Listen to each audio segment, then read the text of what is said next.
¿Sí? He visto algo. Apúrate, apúrate. What is that? Viene para acá. ¿Una qué? Halo semuanya, selamat datang kembali di New Monster ID. Seperti biasa, kita akan menceritakan sebuah film, dan kali ini judulnya adalah Monster. Sebuah film horor fiksi ilmiah yang dirilis di Inggris pada tahun 2010 dan disutradarai oleh Gareth Edwards. Menceritakan kemunculan monster yang terjadi bertahun-tahun setelah pesawat luar angkasa NASA terjatuh di Meksiko, yang kemudian menyebabkan kemunculan monster tentakel raksasa secara tiba-tiba. Oke, nggak perlu banyak spoiler, sekarang kita langsung gas aja cuy. Tapi seperti biasa, kita joget dulu dong.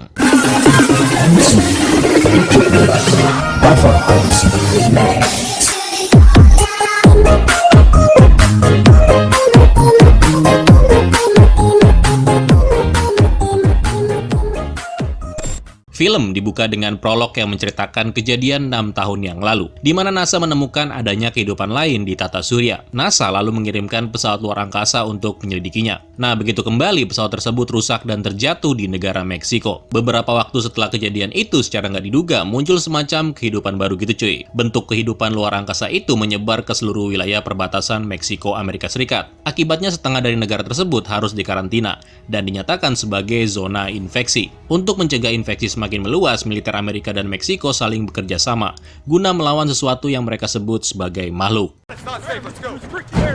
Get you out of here now. We've located one male and one female. No, we probably got another 20. 2-5, you copy that? Alpha, requesting permission to engage. Romeo, are you clear to take them down? Over.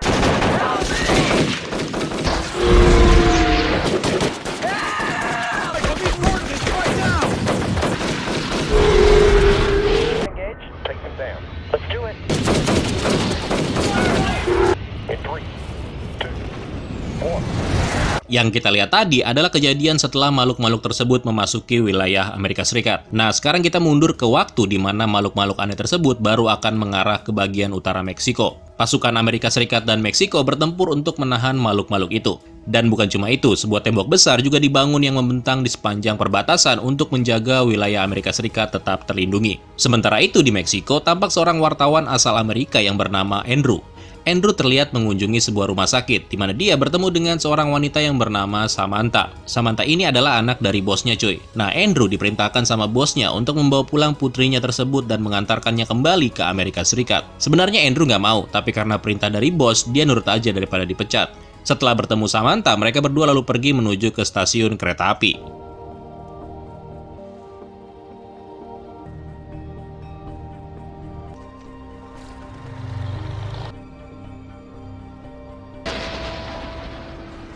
Di dalam kereta, mereka berdua ini sempat sedikit mengobrol, biar nggak canggung lah, kan baru kenal ya nggak? Di sini juga Andrew memanfaatkan kesempatan untuk mengambil beberapa gambar-gambar tentang kehancuran disebabkan oleh makhluk luar angkasa. Sampai tiba-tiba mereka diberitahu kalau jalur yang akan dilalui mengalami kerusakan. Akibatnya kereta harus berputar, alias balik lagi. Karena Andrew nggak mau balik lagi, dia lalu memutuskan untuk turun di tengah jalan. Karena udah malam dan gak ada kendaraan yang bisa mereka tumpangi, akhirnya mereka menginap di rumah warga. Untungnya warga di sekitar baik gitu cuy, mau ngasih tempat buat tidur semalam. Nah, mereka ini hanya punya waktu sekitar 2 hari lah untuk meninggalkan Meksiko. Karena kalau sampai lebih dari 2 hari, maka mereka nggak bisa pulang.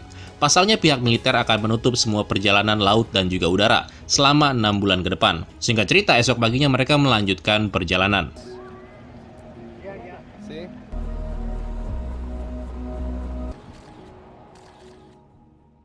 Dan sampailah mereka di pelabuhan. Ketika sedang membeli tiket naik kapal feri, Andrew dikejutkan dengan harga yang diberikan sama si penjual tiket, yaitu sekitar $5.000.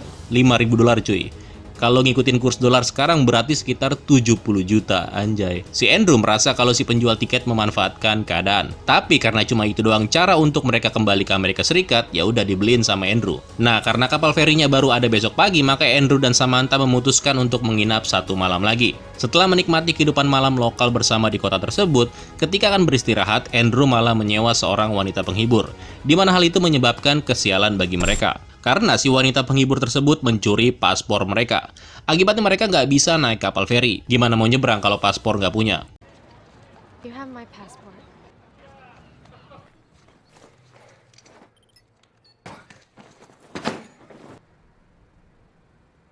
Udah paspor hilang, sekarang ketinggalan kapal pula. Dan nggak ada lagi kapal feri untuk hari ini. Di sini Samantha memilih untuk mencoba menggunakan jalur darat, yaitu melewati zona karantina. Dan lu tahu berapa biayanya cuy?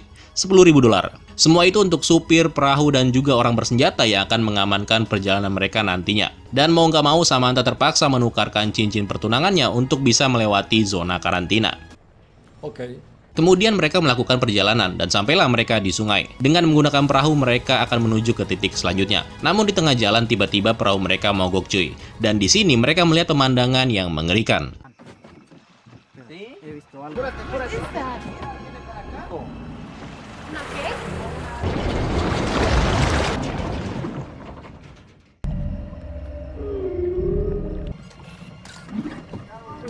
What is this? Whoa.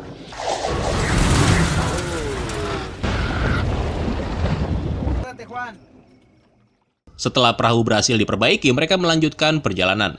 Dan sampailah di titik selanjutnya. Mereka akan dipindahkan lagi dan rencananya mereka akan dikawal oleh sekelompok orang bersenjata yang akan membawa mereka ke perbatasan Meksiko Amerika Serikat. Tapi sebelum itu mereka harus menginap 1 malam lagi, guna menunggu rombongan lain yang juga akan ikut nantinya. Pada malam hari, Andrew dan Samantha terlihat ngobrol-ngobrol santai dengan para penjaga bersenjata ini. Dalam obrolannya, mereka mengatakan kalau pesawat-pesawat orang Amerika sering terlihat menjatuhkan semacam bom kimia ke daerah sekitar mereka. Orang-orang ini menganggap kalau penggunaan bom kimia sengaja dilakukan untuk menghancurkan kehidupan ekstraterestrial yang ada di pohon di sekitar hutan ini. Andrew yang bingung dan gak percaya kemudian mendadak kaget ketika salah seorang dari penjaga menunjukkan hal ajaib yang terjadi terhadap pohon-pohon di sekitarnya. What is that? What is that? Look, it echoes back. No pasa nada. ¿Qué es? I don't think we should be touching. ¿Qué es?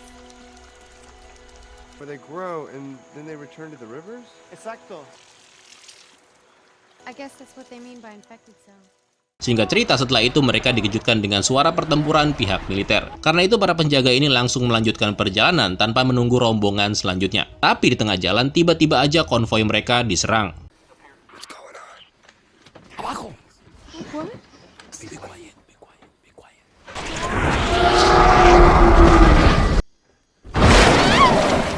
Whoa, where are you going? Where are you going?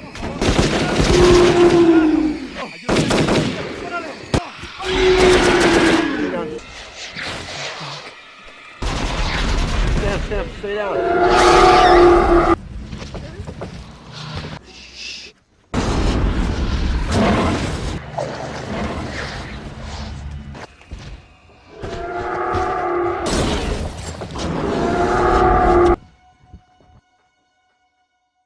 Pagi harinya, Andrew dan Samantha terbangun. Ternyata hanya mereka berdua aja yang masih hidup, dan tidak ada penjaga yang selamat pasca kejadian semalam. Kemudian mereka meneruskan perjalanan dengan berjalan kaki. Sampai pada suatu titik, langkah mereka terhenti ketika menemukan sebuah piramida kuno. Dari puncak piramida terlihat jelas bagaimana tembok perbatasan yang dibuat oleh Amerika Serikat. Singkat cerita, pada saat mereka mencapai perbatasan, tidak ada penjaga atau militer yang mengawasi sepanjang garis perbatasan. Ternyata makhluk-makhluk itu sebenarnya telah menyeberang ke Amerika Serikat, dan penduduk yang ada di kota ini sudah dievakuasi ke kota Texas. Andrew dan Samantha yang belum tahu hal itu jadi bingung. Ini kok tempat sepi banget ya nggak?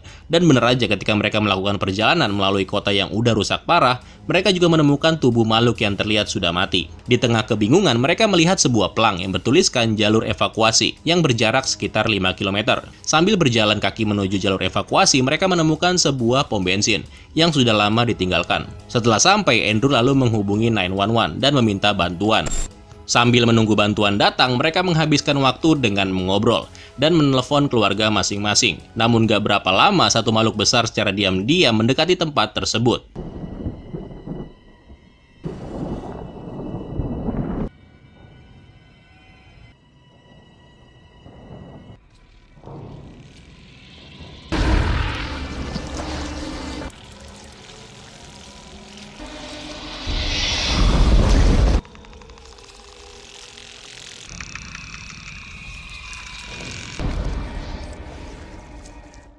Sambil bersembunyi, Samantha mengamati beberapa tentakel yang masuk ke bagian dalam toko, yang tampaknya tentakel itu menyerap energi atau cahaya dari televisi. Mengetahui hal itu, Samantha dengan cepat mencabut kabel yang menghubungkan televisi tersebut, sehingga membuat tentakel keluar dari dalam toko. Dan bukan cuma itu, satu makhluk lain kemudian muncul di luar.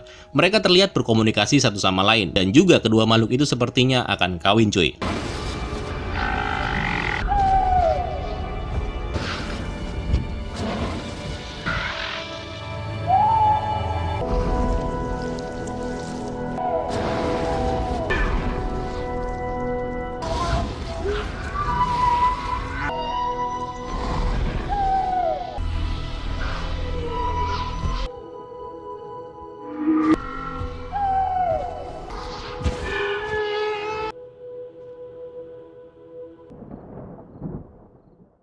Makhluk-makhluk itu kemudian pergi saat pihak militer tiba untuk menjemput Samantha dan Andrew. Mereka berdua lalu mengucapkan salam perpisahan sebelum akhirnya dibawa menuju kendaraan yang berbeda.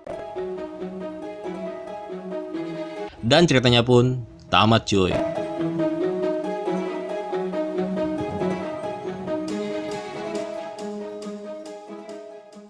Akhir yang sungguh mendebarkan ya. Selain dua monster yang lagi kawin tadi, kita juga disuguhkan dengan kenyataan bahwa Andrew dan Samantha mempunyai perasaan yang sama, satu dengan yang lainnya. Untuk filmnya sendiri sebenarnya sebagian besar hanya berfokus pada perjalanan Andrew dan Samantha aja. Kita nggak akan menemukan pertarungan epik antara militer melawan alien. Tapi di luar itu gue harap kalian terhibur dengan video kali ini. So, sekian dulu untuk video kali ini. Terima kasih buat kalian yang sudah menonton sampai habis. Dan sampai jumpa di video selanjutnya. Keren lo semua. Ciao.